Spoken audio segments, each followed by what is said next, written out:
I am 17 years old, a junior and track athlete at AGHS. Most importantly, I am a woman advocating for the renewal of female rights, which recently has been overlooked and disregarded. I implore all of you to help put an end to this current injustice. Recently, I went into the women's locker room to change for track practice, where I saw at the end of my row a biological male watching not only myself, but the other young women undress. This experience was beyond traumatizing. I must add, he is not changing in our locker room because he's in his track clothes, dressed and ready to go to practice at the beginning of the day. What? Therefore, there's absolutely no reason for him to be in any locker room, let alone the women's. Adults like yourself made me and my peers feel like our own comfort was invalid, even though our privacy was and still is being completely violated. The individual who identifies as female has XY chromosomes. Biologically, this makes him a male. Because females have XX chromosomes. This is basic biology. Okay, please wrap it up.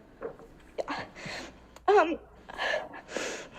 I just want to ask, what about us? We cannot sit around and allow our rights to be given up to cater to an individual that is a man, who watches women undress and is stripping away female opportunity that once was fought for us. Sadly, we have to try and regain our rights again. I hope you put effort into the restoration of our school safety. Thank you for serving our community. I am a Christian. I go to church every Sunday. I believe in God. I've seen his work, and I don't want that to necessarily be a basis for the discussion. So is there any instance, whether rape, incest, anything like that, where you would agree with an early term abortion? No. Not a single instance? Correct. So, like, a 13-year-old who was raped has no financial stability, can't even get a job because you can't get a job until 14, 15, 16 in the U.S., who cannot support that baby. If it was her father, then she has no support from her parents. What is she supposed to do in that situation? You could put the baby up for adoption. But outside of going into the extreme specifics of your case, which does happen, it goes down to the fundamental question. Is it a baby that she is helping develop in her womb, or is it something else? If it's a baby, then you must have universal human rights applied to that baby, definitionally. Can you claim a fetus on your taxes? No, you can't. You can claim a 1-year-old. You can claim a 9-month-old. Actually, that's a great idea. We should actually have child support starting 9 months earlier. So you won me over. There we go. But if your point is that our federal tax code reflects abortion laws, then you've made the point. But I guess my question for you, when does life begin? I think that life begins at birth. And I know you're going to disagree with me on there.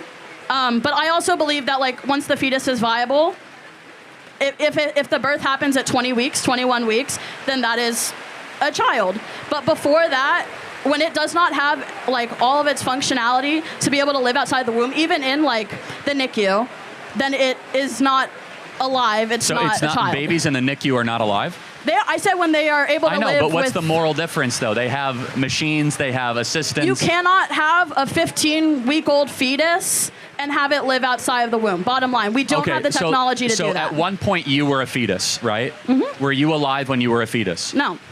Really? I don't believe that I was alive. I didn't have thought. Okay, so I do want to go back to one component of your argument. You talked about that you are a Christian. So in the book of Luke, it says that John the Baptist leapt in the womb when it came near Jesus Christ. It's the word brephos for baby. Was John the Baptist and Jesus a baby or a fetus in the womb? I think he was a fetus. So Jesus was not alive in the womb?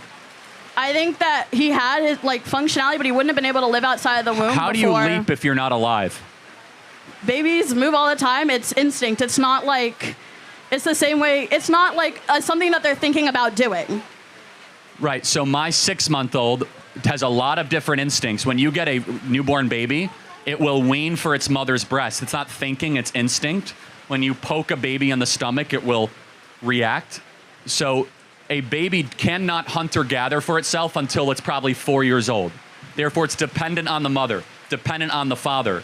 How is that any different than a baby in utero that needs nutrients from the mother? Because in utero, right, the mother doesn't have a choice. Whatever they eat going to the baby. Whatever they drink, going to the baby. All of that. And sure, they're able to give it up for adoption, and then they won't have to worry about it. And our adoption, the system currently is a whole nother issue. But sure, they are able to give up this baby for adoption, and then they don't have to worry about it. But it's having the choice of if you want to nourish that child, go through all of the pain and struggle and everything that comes with being pregnant. So outside of rape, would you say we should get rid of all abortions except of rape and incest? I think I'm not pro-abortion. I am pro-choice. And ultimately, it's not up to me if she was pregnant and wanted to get an abortion, that shouldn't be my decision. And so I don't think it should be the government. So therefore, but I'm not pro-abortion. I don't think that voluntary late-term abortion should be allowed. I got it. Well, so let me ask you a question. Since you're pro-choice, should a mom be able to choose to abort her baby if she finds out she's having a girl and she wants a boy? So you're pro-choice. I don't think that voluntary late-term abortion should happen. No, that's not the question. So that's what I'm saying. If that's the woman's choice, then that's the woman's choice.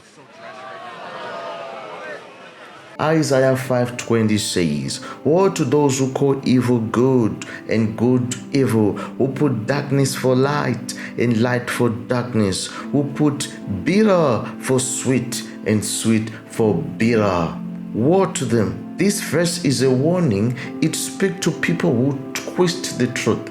People who twist the truth, who try to make what is wrong seem right. They try to make what is wrong seem right, and what is right seem wrong and evil. Can you imagine? Can you imagine? It's about those who try to confuse people by switching good and bad, light and darkness, truth and lies. They take what is harmful and try to make it look harmless. They try to make it look harmless, ladies and gentlemen. Harmless. And at the same time, they will mock, they will reject what is true, what is good, what is pure, and what is godly. That's what they do. You shall know them by their fruits. You shall know them by their fruits. And God is warning that there will be consequences for people who deliberately deceive others and reject His truth. There will be consequences, ladies and gentlemen. There will be consequences. This scripture actually reminds us not to follow the world blindly. Don't follow the world blindly. We must stay grounded in what is true, what is right, according to God, not according to what the popular opinion is saying.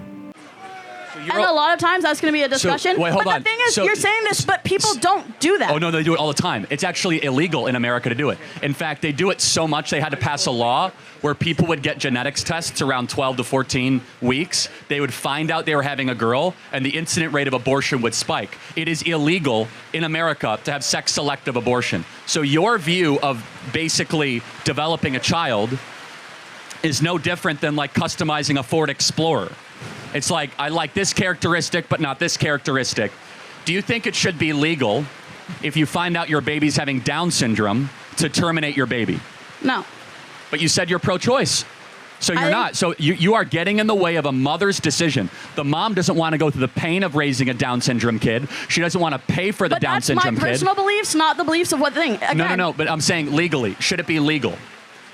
I think if the baby is, and I have a little brother with a lot of special needs. He lives off of oxygen. He's in a wheelchair. I have grown up around kids with special needs, and so I understand that it is so hard for parents, for siblings, for grandparents to go through that. If somebody doesn't think that they're in the financial stability, because children with special needs are a lot of money and they don't get as much support from the government as they should for them. They're a lot of work. They're a lot of time.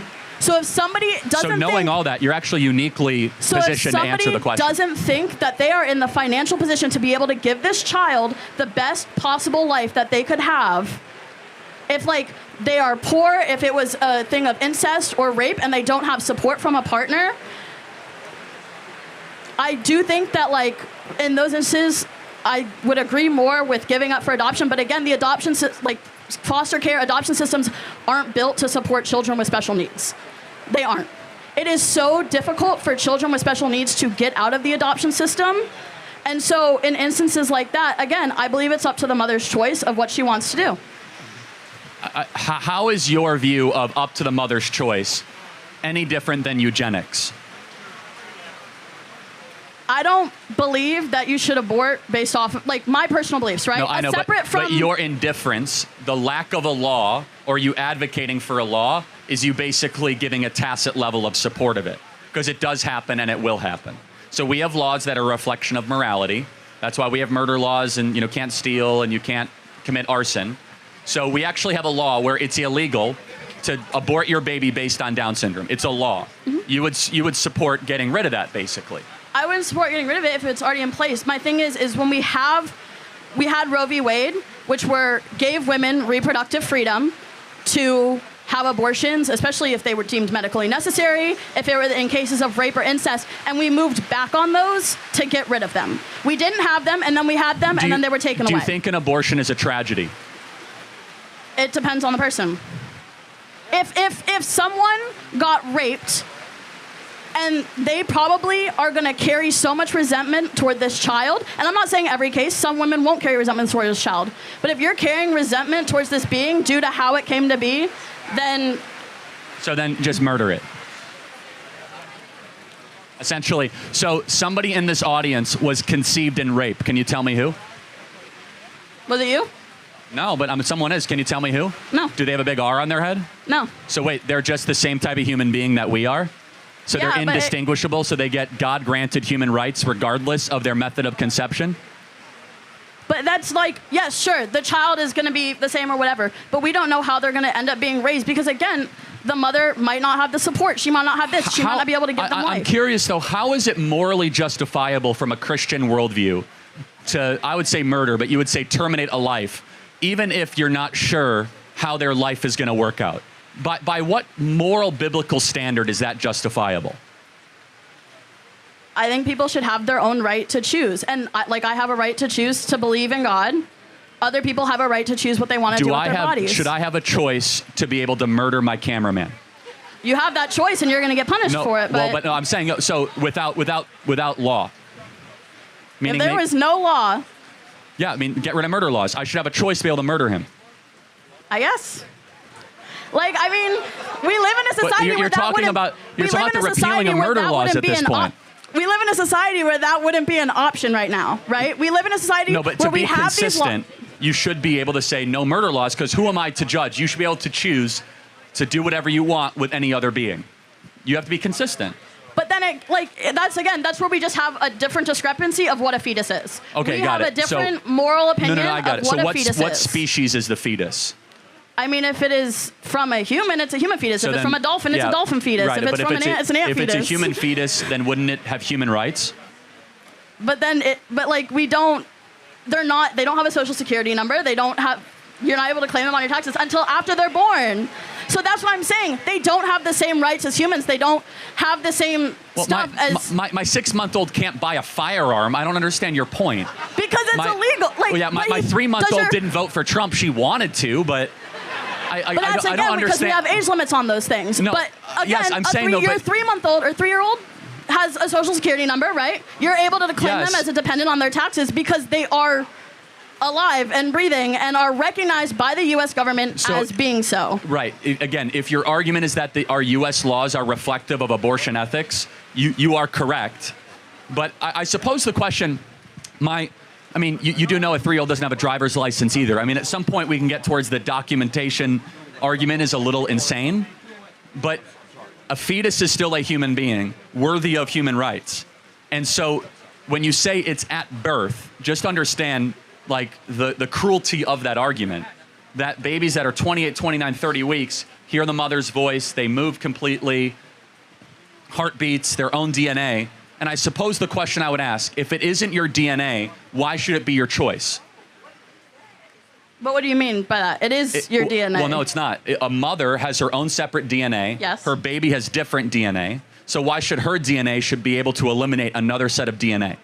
Because it is inside of her.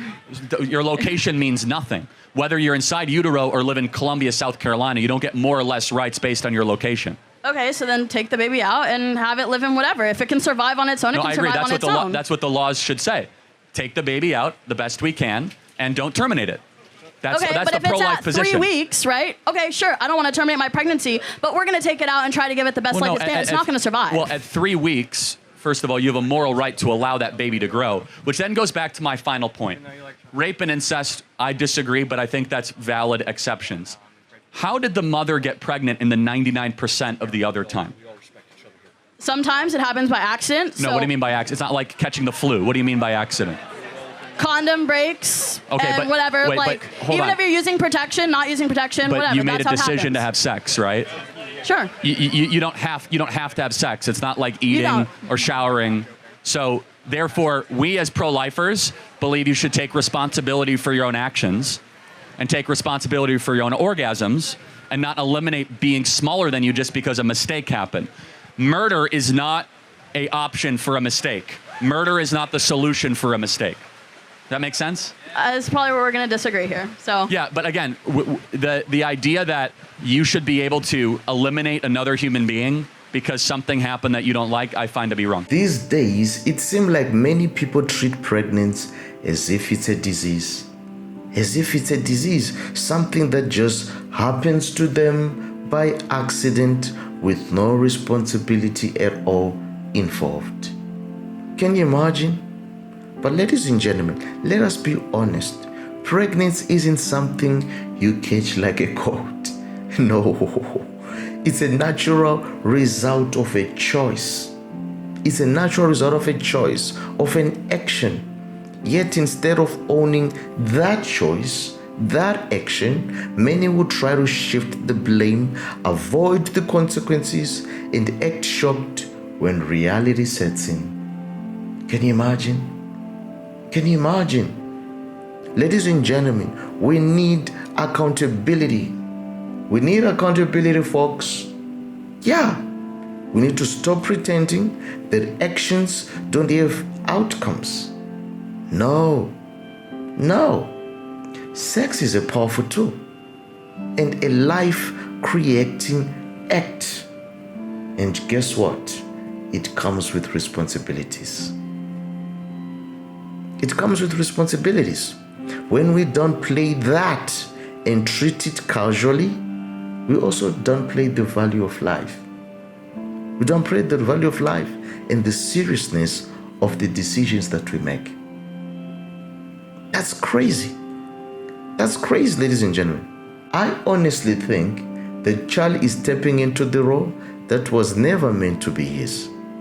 Honestly. Yeah. Because he's doing the work that parents should be doing as their children are growing. Yeah.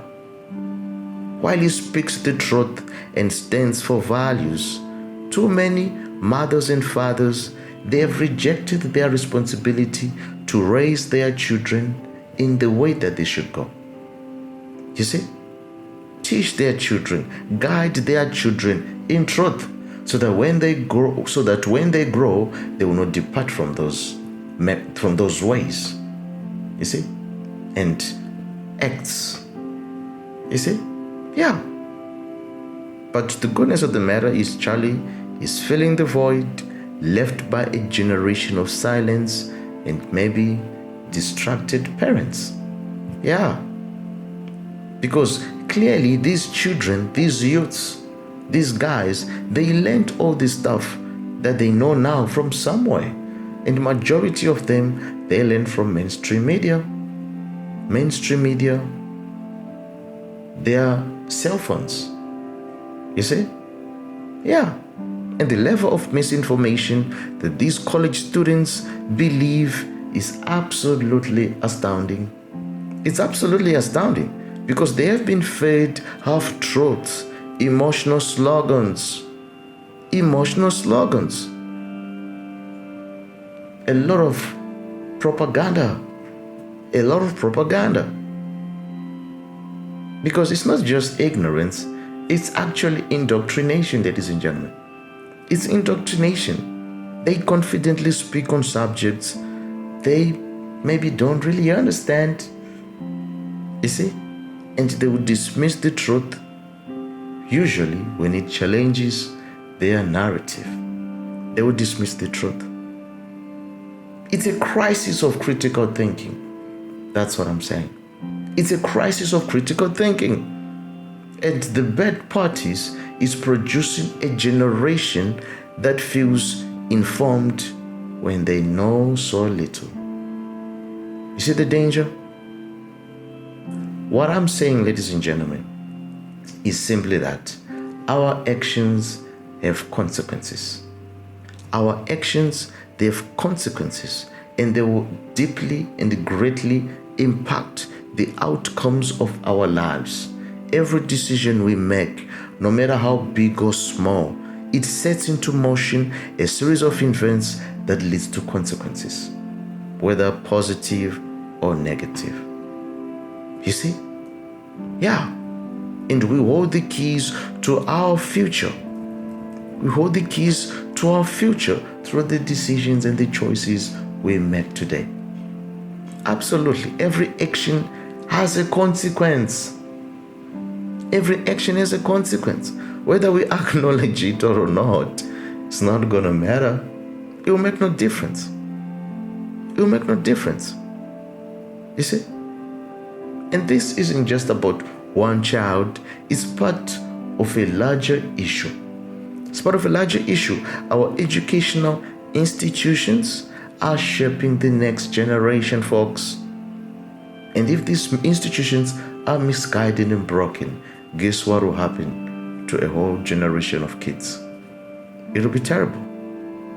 It'll be terrible, and it will show in results, and in our culture, it will show. So something has to be done. We need to take a look at what kids are being taught in schools, and as parents also, be very proactive as far as raising your children is concerned. Be very proactive. Yeah. For the sake of our children and the sake of our society. You see? Yeah. Because a man hears what he wants to hear and disregards the rest. He disregards the rest. And this simply reveals how deeply personal bias and selective perceptions shape our understanding of the whole world in general. Yeah. You see? And a lot of the ears of these college students, they're only tuned when they feel like what is being taught aligns with their desires and opinions. Man, that's crazy. That's crazy. Well, ladies and gentlemen, my deepest desire and hope above all else is that they will discover Jesus. They will know more about Him. Know more about Him, so that they can live fulfilled lives according to His word, according to His scriptures, according to His desires and hopes for all of us and wills. That's my strongest and greatest desire, that they will cast their burdens to Him, for He cares. He cares, and He will set them free from all those chains. That's my greatest desire. Well, folks, if you enjoyed this video, be sure to click on the next one, and don't forget to like, to share, and to subscribe. I'll see you again next time. Bye bye for now.